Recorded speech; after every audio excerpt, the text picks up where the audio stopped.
Ya, ini suatu kehormatan Indonesia ditunjuk menjadi tuan rumah Piala Dunia U17. Pertanyaannya, apa saja yang harus dipersiapkan oleh Timnas Indonesia U17? Kita akan membahasnya bersama dengan pengamat sepak bola Muhammad Kusnaini. Bungkus, selamat malam.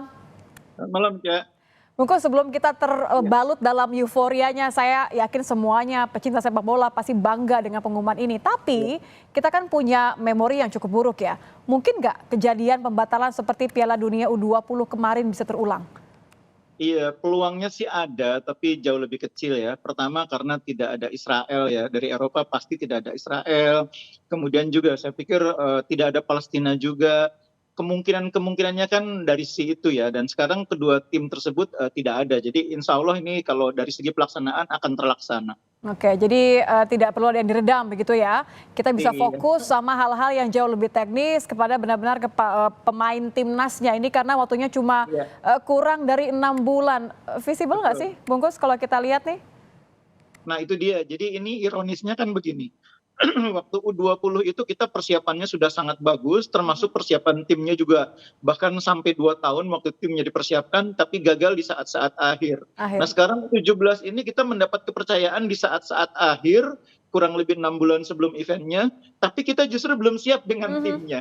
Ini ironisnya kan di situ. Tapi apapun saya pikir ini kepercayaan yang diberikan oleh FIFA ini Ya, harus harus kita diambil ya. terima, kita ambil, kita manfaatkan untuk menjadi momentum untuk kebangkitan sepak bola Indonesia. Yang diperlukan dari event ini kan kita memerlukan momentum untuk men-trigger kebangkitan sepak bola Indonesia sesudah mengalami begitu banyak hal yang kita alami dalam 2 tahun terakhir. Ya, tapi kan pengennya maksimal, nggak cuma mendapatkan kehormatan. Oke, ya kita semua senang menjadi tuan rumah, tapi kan persiapannya juga harus maksimal. Fokus Iya, utama betul. PSSI memaksimalkan Betul. 6 bulan ini berarti harus mulai dari mana nih? Apa yang paling krusial, Bung? Iya, memang persoalan terbesar di U16 ini kan kita nggak punya kompetisi ya. Sebetulnya kita punya beberapa event di usia 16 ya. Ada Elite Pro Academy U16, dulu ada Piala Menpora U16 juga, bahkan ada Suratin U15, U17 yang biasanya digelar secara berkala setiap tahun. Tapi tahun kemarin kan kita tidak menggelar karena berbagai alasan gitu ya. Mhm. Nah, ini yang merugikan karena dengan situasi seperti itu, Coach Bima Sakti dan kawan-kawan ini nggak punya bank data baru. Jadi yang Ya. dipegang data lama gitu ya, pemain-pemain yang sebelumnya pernah dipanggil oleh timnas U16, tapi kan perkembangannya tentu berubah ya.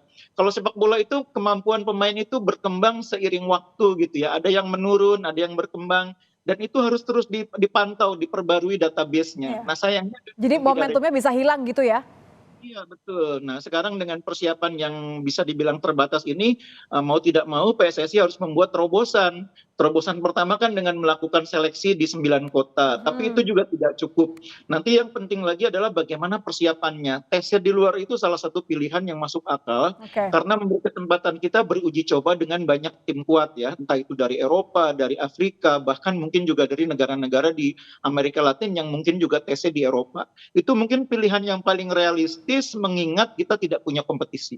Hmm, paling realistis untuk mengumpulkan sebanyak mungkin pemain-pemain muda untuk mempersiapkan mereka. Tapi kalau hitung-hitungannya nih, mungkin nggak mereka bisa semaksimal itu dalam waktu, let's say berapa, 4-5 bulan? Ya, keuntungannya juga yang juga tidak boleh diabaikan. Di negara-negara lain juga sebetulnya banyak negara yang tidak punya kompetisi juga di U16 ini. Banyak negara juga yang struktur kompetisinya belum sampai ke U16. Jadi mereka juga punya persoalan yang sama dengan kita. Jadi persiapan mereka juga tidak ideal ya. Seperti halnya tim U20 itu kan rata-rata pemainnya sudah berada di level kompetisi profesional. Ya. Sehingga lebih mudah untuk menyatukan pemain. Kalau U16 ini kan rata-rata masih di akademi. Bahkan masih banyak negara yang belum punya kompetisi level akademi. Jadi kita sekarang starting point-nya bisa dibilang sama dengan banyak negara. Harusnya sebagai tuan rumah kan kita starting point-nya lebih ya, karena kita harus Harusnya. mempersiapkan diri lebih awal. Tapi Mhm. ternyata starting point-nya sekarang sama. Kita tidak mendapatkan keuntungan dari posisi sebagai tuan rumah. Itu aja. Oke, jadi mental juga harus dibangun ya? Nah, ini dia. Nah, sekarang pelajarannya adalah kita dalam situasi sama-sama starting point-nya nol, sehingga pemain ketika nanti main mungkin akan mengalami tekanan yang sama dengan tim asing ketika main di depan publik kita ya. Karena pemain belum terbiasa. Nah, ini yang harus dibangun oleh PSSI, membiasakan pemain berada dalam situasi tertekan, membiasakan pemain berhadapan dengan lawan yang berbeda postur, berbeda cara main, berbeda gaya main.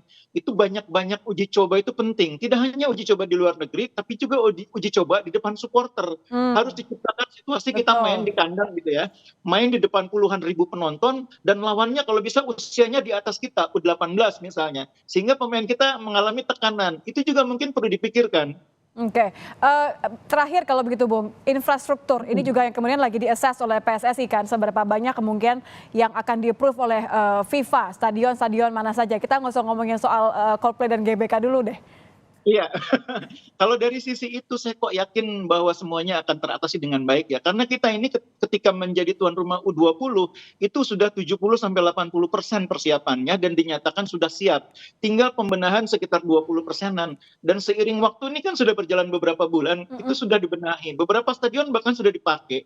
GBT, Gelora Bung Tomo sudah dipakai. Kemudian Kapten Dipte juga sudah dipakai. Jalak Harupat juga saya pikir siap. Jadi dari sisi kelayakan kita tidak akan punya masalah.